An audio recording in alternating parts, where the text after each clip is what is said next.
কোনো কাস্টমার যদি পেমেন্ট করার সময় ভুলে রেফারেন্স না দেয় তখন সেটা ঠিক করার জন্য প্রথমত বিলিংয়ে যে ডেইলি বিল কালেকশনে যেতে হবে।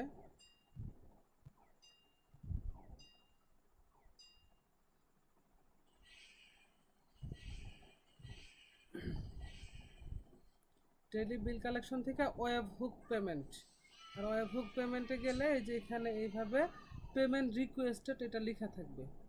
তখন এখান থেকে পেমেন্ট এই অপশনটাতে ক্লিক দিয়ে সেটেলমেন্টে যায় সেই পেমেন্টটা যেই কাস্টমারের তার নামে ওইটাকে সেটেলমেন্ট করে দিতে হবে।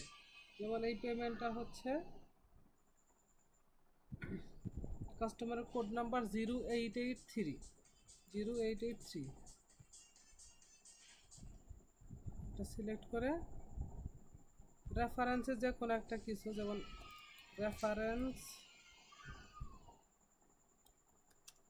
মিস্টেক, তাহলে এটা সেটেলমেন্ট হয়ে যাবে, কাস্টমারের লাইন চালু হয়ে যাবে।